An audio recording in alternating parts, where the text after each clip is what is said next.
Jebediah Cole had lived in Echo Canyon for so long that most folks in Nevada believed he was dead. Some even said the desert had swallowed him whole, that the sands had claimed him the way they claim forgotten bones. But he was alive. Barely. If you could call what he did, living. The canyon was his hiding place. His prison. His confession booth. A home carved not by choice, but by guilt. Every morning, before the sun even brushed the rim of the cliffs, Jebediah walked out of his tent and stood still, listening to the wind scrape along the canyon walls. The sound was sharp, like a dry whisper dragging across stone. It was the only voice he heard most days. He had no friends, no visitors, no letters, just dust on his boots and the ghosts of his memories pacing around in his skull. He didn't come here for gold, or fortune, or anything a sane man might chase. Jebediah came to Echo Canyon for one reason: to run from himself. He was a man who had done things he couldn't forgive. Things that clung to him the way sand clings to wet skin after a storm. And Echo Canyon, with its endless miles of quiet and its merciless isolation, felt like the only place where he could disappear. 10 years ago, when he first walked into this wasteland, he told himself he would stay a week, maybe 2, just until the law forgot his name, just until the nightmares settled. But the nightmares never settled, and the law never truly forgets. So he stayed, and the canyon became his world. At night, he'd sit by a fire no larger than a lantern flame, a tiny, flickering ember trying to survive the desert wind. And he would stare at that fire as if it were a window into another life. A life where he wasn't running. A life where people looked at him without suspicion or fear. Sometimes he would speak to the fire in a low, gravelly murmur.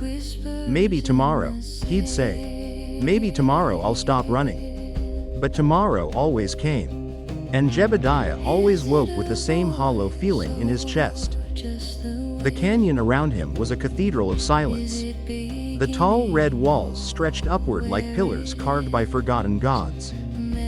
During the day, the sun made them glow like hot iron. At night, they turned black and cold, trapping the warmth out of the world. And Jebediah felt that coldness seep into him. Day after day, year after year, he dug for silver sometimes. Not because he wanted wealth, but because digging kept his hands busy. A man with busy hands has less room for memories.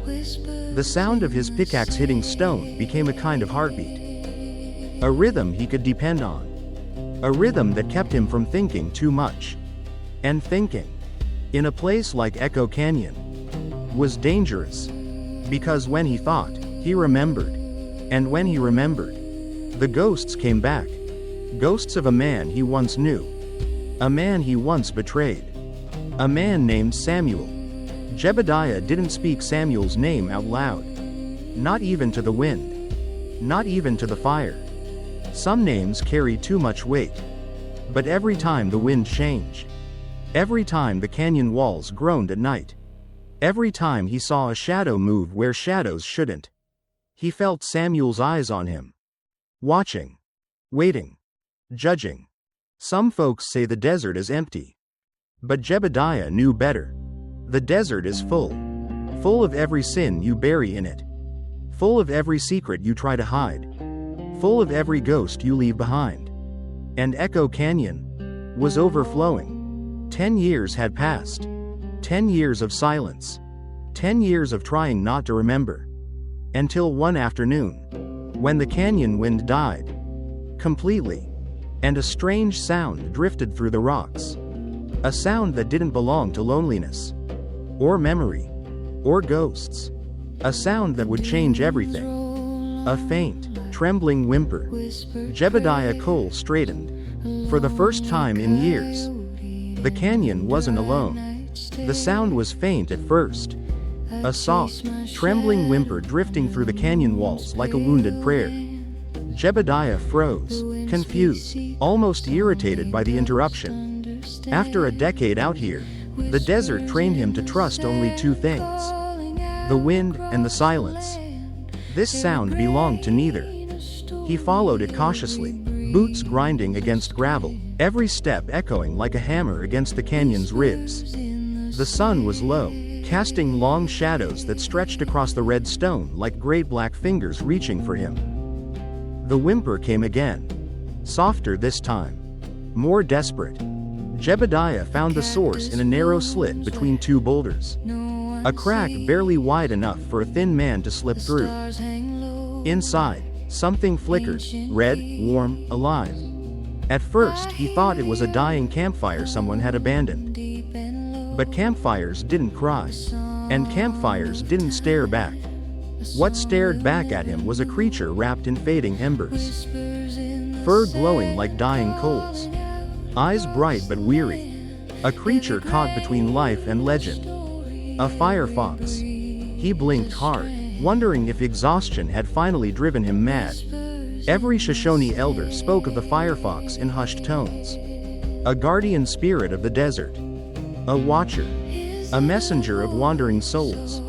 Some said it guided the lost. Others said it appeared only to cursed men. Men who walked with ghosts chained to their heels. And here it was. Stuck, frightened, broken. Its leg was twisted at an unnatural angle. Blood, dark, almost black under the desert sun, matted the fur around the wound. When it saw Jebediah, it didn't growl, didn't bare its teeth, didn't try to escape. It only looked at him. The way a tired man looks at the night sky. Not asking for a miracle. Just hoping for one. Jebediah sighed, long and heavy, rubbing his face with calloused hands. He didn't want this. He didn't want responsibility. He didn't want a creature of legend bleeding at his feet. But the desert has a way of taking choices away from men. After a moment of hesitation, he tied a rope around a rock, wedged himself into the narrow crevice, and lowered his body slowly. The walls pressed against him like the ribcage of some ancient beast. When he reached the creature, it didn't fight. Just trembled. "Easy there," he muttered, voice cracked and unused. "Don't make this harder than it needs to be." It blinked once. A slow, trusting blink. It took him nearly 2 hours to extract the creature. The rock scraped his arms raw, tore open old scars, and left new ones behind. By the time he climbed out, sweat soaked his shirt and his hands shook from exhaustion. He laid the creature by the fire pit, carefully cleaned the wound, and tore a strip from the only decent shirt he owned to wrap the leg. It wasn't pretty. But it was something. As the fire crackled to life, the firefox stretched out beside it, its glowing fur reflecting the flames like molten copper. Jebediah sat across from it, breathing heavily. He couldn't remember the last time he had spoken to another living creature. But now the words came naturally. "You're lucky, you know," he murmured. "I ain't done a good thing in a long while." The firefox lifted its head, staring at him as if it saw deeper than flesh. As if it saw the guilt he carried like a stone lodged in his chest. The flames danced quietly. The canyon seemed to breathe around them. For the first time in years, Jebediah didn't feel completely alone. But legends were never gentle. And the desert never gives without taking something back. Far above, on the canyon rims, unseen in the growing dusk, pairs of eyes watched him. 50 of them. Silent, unmoving, waiting. Because when a man saves a creature of fire, the spirits of the desert take notice. And the Shoshone do, too. The next morning came with an eerie stillness. A kind of silence Jebediah had never felt in the canyon. This was not the usual quiet. Not the empty hush of a land abandoned by God. This silence felt arranged. As though the wind itself had stepped aside out of respect. Or fear. Jebediah's eyes snapped open. His instincts, honed by years of running and hiding, thrummed in his veins. Something was wrong. He stepped out of his tent and froze mid-stride. There, standing on every ridge, every ledge, every cliff surrounding the canyon, were the Shoshone. Not a handful. Not a scouting party. More than 50 warriors, spread like obsidian statues carved into the rising sun. Their silhouettes cut sharp lines against the sky. Tall, stoic, silent. No shouts. No arrows drawn. No movement at all. Just watching. Observing. Judging. Jebediah felt the weight of their gaze settle on him like a mantle of stone. He swallowed hard, suddenly aware of how small he looked, a single worn-out miner in the hollow of a sacred land. His hand twitched toward the rifle leaning by his tent.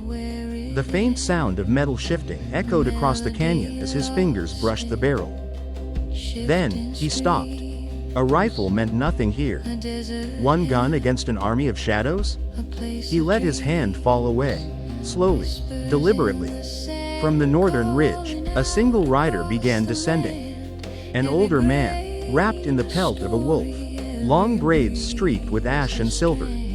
The chief. His horse stepped with quiet authority, hooves crunching gently through the loose stone. He came to a stop 20 paces from Jebediah. No words.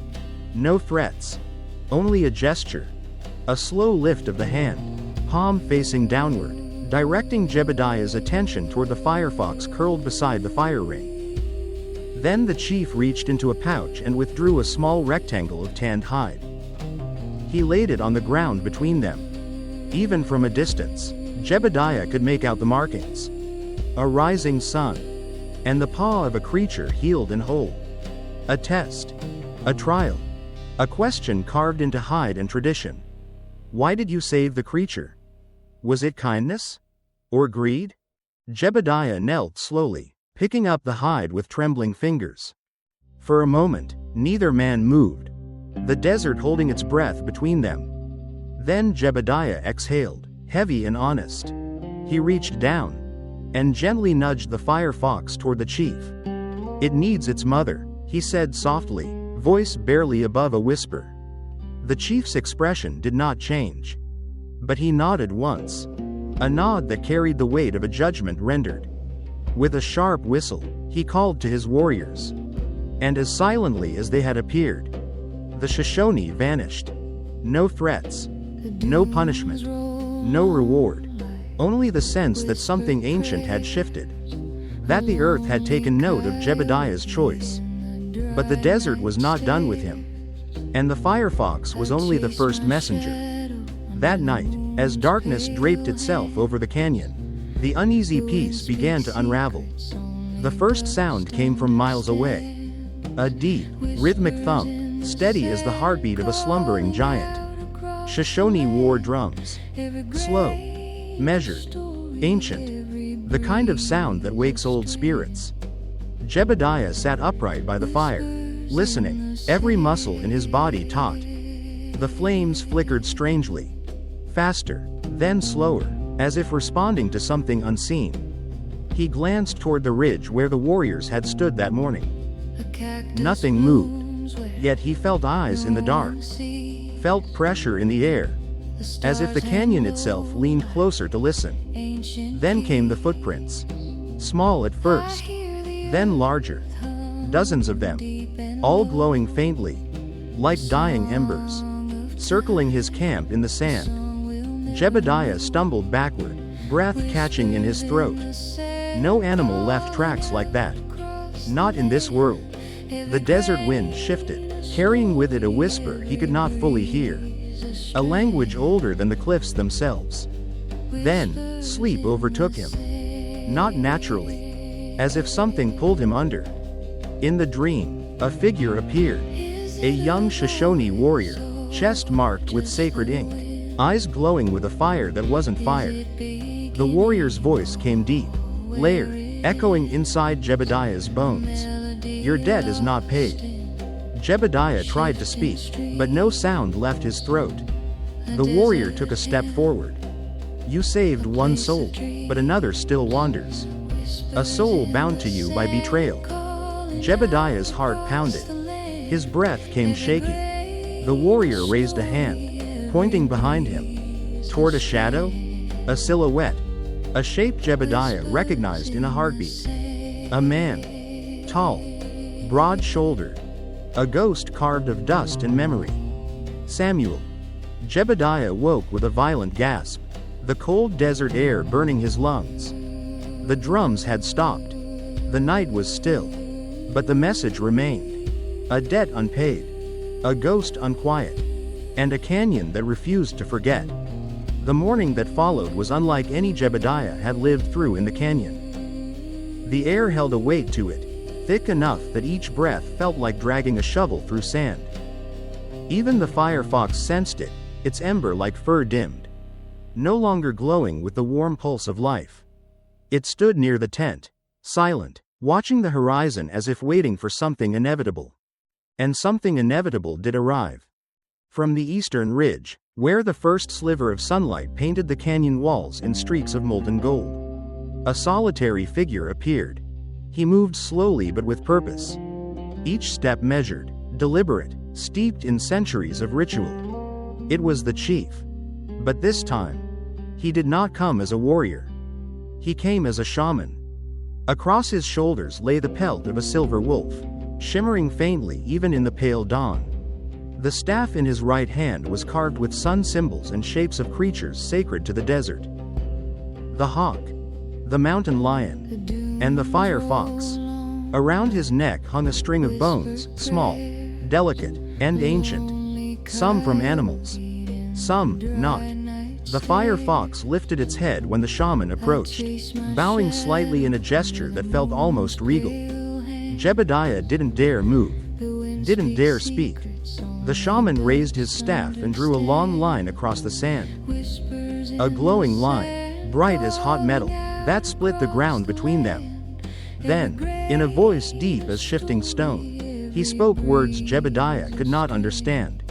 But the meaning, somehow, seeped into him, as if the canyon itself translated for him. The desert knows your name. Jebediah's breath hitched. The shaman continued, his voice firm but not hostile. You carry a shadow? And the shadow seeks rest. Jebediah felt the hair rise on the back of his neck.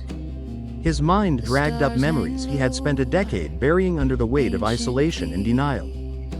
Memories of Samuel, of running, of desertion. The shaman's staff struck the ground with a thud that echoed like a heartbeat. The fire fox chose you, the shaman said. Not because you were pure, but because you were burdened. Jebediah clenched his fists, jaw tight. He wanted to speak, to defend himself, to say he had paid for his sins through loneliness and guilt. But before he could form a word, the shaman motioned toward the fire fox. The creature limped forward, though its wound had healed completely. It circled Jebediah once, its glowing tail brushing the dust. Then it sat beside him, looking up with those ember-bright eyes. The shaman spread his arms wide. The canyon hears the cries of the lost, he said, and one cry belongs to the man you left behind. Jebediah's throat tightened painfully. Samuel. He whispered the name under his breath without meaning to. The shaman nodded slowly, acknowledging the truth now spoken aloud. With careful, ceremonial precision, the shaman lifted the staff of sunrise and placed the base of it at Jebediah's feet. The moment the staff touched the earth, a thin circle of glowing light rippled outward. A boundary. A ritual mark. A sacred demand. The shaman spoke again. You must face what you abandoned. Jebediah's hands trembled. Face it? He croaked. The shaman stepped closer, eyes sharp as obsidian. Or be haunted until your bones are dust. The wind shifted then. A cold wind, blowing up from the deeper parts of the canyon. It carried with it a whisper, faint but unmistakable. Jeb. A voice he had hoped never to hear again. A voice from under the rocks of memory. A voice from a grave unmarked. The shaman turned and pointed his staff toward the old mine. The collapsed shaft where Samuel had died 30 years earlier. The same place Jebediah had tried so hard to forget. Go, the shaman commanded. Samuel waits. The firefox stood, its fur bright again, ready to lead the way. Jebediah swallowed hard. The canyon suddenly felt smaller. The air colder. He knew what came next. A reckoning. The journey into the heart of his greatest sin. The desert would not let him run anymore. Not from Samuel. not from the truth, and not from himself. The path to the old mine felt longer than it had any right to be. Jebediah had walked it once, 30 years ago, when he and Samuel were young men with pockets full of dreams and heads full of foolish courage. Back then, the canyon felt like a frontier of promises. Now, it felt like a throat closing around him. The firefox walked ahead, its ember-lit tail flickering like a lantern guiding him toward the inevitable. Every few steps it paused, looking back as if making sure he still followed. As if the creature knew that a man facing his past might turn and run at any moment. The shaman and his warriors remained behind, silent, watching but not interfering. This journey, this moment, belonged to Jebediah alone. The entrance to the collapsed mine loomed like the open maw of some ancient beast. Stones lay scattered across the ground, jagged and discolored with time. The air that seeped from the darkness was cold, unnaturally cold, like it had traveled from a place untouched by sunlight. Jebediah stopped at the threshold. His heartbeat thundered in his ears. Memories crashed into him. Samuel laughing as they shared a canteen. Samuel cursing at a stubborn vein of ore. Samuel shouting his name as the canyon wall gave way. Jebediah squeezed his eyes shut. His voice shook. "I'm here, Sam." As if in answer, a faint whisper drifted from the depths of the mine. "Jeb." The sound was fragile, brittle, like a voice that had traveled across years of dust and regret. The firefox stepped inside first. Jebediah followed. Darkness swallowed him whole. Only the creature's glowing fur kept the shadows at bay, soft light breathing across the cavern walls, revealing carvings and cracks and scars left from the collapse decades earlier. Every echo seemed like a plea. Every gust of wind felt like a warning. Deeper and deeper they went, until the tunnel opened into a wide chamber. One Jebediah remembered all too well. This was where they had struck rich silver. This was where their laughter had once filled the canyon. This was where the earth had betrayed them, or where Jebediah had betrayed Samuel. He heard the whisper again, clearer this time. Closer. "Jeb, you came back." The firefox lowered its head, glowing brighter, illuminating something in the corner of the chamber. A figure. A man. Or what was left of one. Samuel stood there. Not flesh, not fully shadow. A ghost shaped from dust, memory, and unburied pain. His face was aged by death, not time. His eyes hollow, yet burning with recognition. Jebediah's knees nearly buckled. He swallowed hard, each word scraping his throat like broken glass. "Samuel, I'm sorry." The ghost tilted its head. Not accusing. Not forgiving. Just listening. Jebediah stepped closer, trembling. "I ran. I should have stayed. I should have dug. I should have done something, anything. But I ran. And I've been running ever since." The ghost flickered. Once, twice. As if shaken by old emotions. Jebediah's voice cracked. "I live with it every day. Every night. In every piece of food I eat. Every drop of water I drink. I taste guilt." Silence filled the chamber. A heavy, suffocating silence. Then Samuel's ghost raised a hand. Slowly. Gently. Jebediah didn't move as the ghostly fingers touched his chest. Right over his heart. The cold shot through him, freezing his breath. He saw flashes. Not from his memory, but from Samuel's final moments. Samuel pinned beneath the rocks. Calling for help. Waiting. Believing Jebediah would come back. And then realizing he would not. Tears streamed down Jebediah's face. He choked out. "I was a coward, Sam. A damn coward. I ain't asking forgiveness. I just want you to rest." The firefox lifted its head, letting out a soft chime like cry. A sound not of this world. Samuel's ghost stepped back. The fury in its hollow eyes faded, replaced with something quieter.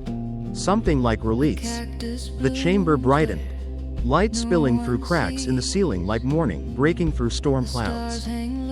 Samuel's form dissolved slowly, drifting upward in gentle wisps of dust and light. His voice, faint and distant, brushed against Jebediah's ears one last time. "Thank you for coming back." And then he was gone. Only the firefox remained, staring up at Jebediah with a gaze that felt like a blessing. Jebediah collapsed to his knees. For the first time in decades, the weight on his chest loosened. He whispered into the glowing cavern, "Goodbye, Sam." And the canyon finally answered with peace. Jebediah remained on his knees for a long while, staring into the empty chamber where Samuel's ghost had vanished. The cold air slowly warmed, like the cavern itself exhaled after holding its breath for 30 long years. The firefox nudged his arm gently, its fur glowing with a soft, peaceful ember, no longer the frantic, wounded light of a creature trapped between worlds. Jebediah whispered, voice trembling, "Thank you, little one." He rose slowly, joints aching, breath unsteady. But something inside him, something that had been curled tight for decades, finally loosened. The guilt, the endless pressure in his chest, the bitter taste of cowardice he'd carried like poison. All of it felt lighter. Not gone, but light enough for a man to carry without breaking. The firefox turned and began walking toward the tunnel exit, its tail illuminating the path with warm, amber light. Jebediah followed, each step steadier than the last. When they reached the mouth of the mine, dawn was waiting for them.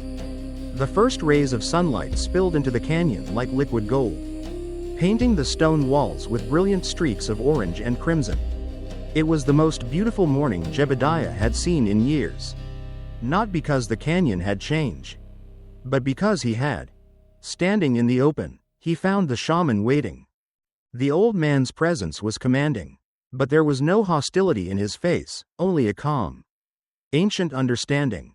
The firefox approached him reverently, brushing its glowing body against the shaman's leg. The shaman knelt, placing a weathered hand gently on the creature's head. The gesture was simple, but sacred. Then the shaman lifted his eyes to Jebediah. For a long moment, neither spoke. Finally, the shaman raised his staff. Not as a threat, but as a blessing. His voice carried across the canyon, deep and steady. "The spirit rests." Jebediah swallowed hard, nodding once. The shaman continued, "Your debt is paid. The canyon does not hold you now." Jebediah let out a shaky breath he didn't know he'd been holding. The firefox stepped closer, staring up at him with those ember-like eyes. No longer pleading, no longer burdened, just grateful. With a soft, chiming cry, the creature turned and trotted toward the rising sun, its fiery tail painting streaks of light behind it. When it reached a tall rock outcrop, it paused, looked back at Jebediah one last time, and then vanished in a gentle flare of red-gold light, dissolving into the morning air like a spirit finally freed. The shaman lowered his staff and approached Jebediah. "You have walked the path of the shadow," he said, voice low but warm, "and you have returned to the light." Jebediah didn't fully understand the words, but he understood the meaning. He wiped his eyes with the back of a dusty hand. I don't know what to do now," he admitted. The shaman gave a small, knowing smile. "A man who has faced his ghost," he said, "is free to walk any road he chooses." He motioned toward the open desert, wide, endless, unbound. Jebediah turned, taking in the horizon for the first time not as a barrier, but as a possibility. The wind blew gently against his face. Not cold and cruel as before, but warm, almost welcoming. For years, he had believed the canyon was his punishment, a place where the world sent men like him to die. But now he understood. The canyon had kept him because he wasn't ready to leave. Because guilt had chained him more tightly than any iron cell. Now the chain was broken. He looked at the shaman and gave a slow nod of gratitude. Then he slung his worn-out pack over his shoulder, tightened the straps on his boots, and took his first step toward the open desert. A step not of escape, but of return. The canyon did not try to stop him. The spirits no longer watched in judgment. The silence no longer felt heavy. Behind him, the shaman lifted his staff one final time in silent acknowledgement. Ahead of him, the world stretched outward, vast, unforgiving, beautiful. Jebediah Cole walked away from Echo Canyon with the sunrise at his back and the weight of a redeemed soul in his chest. For the first time in 30 years, he was not running. He was finally free. If tonight's journey brought you peace or helped ease a weight you've been carrying, go on and tap that like button, partner.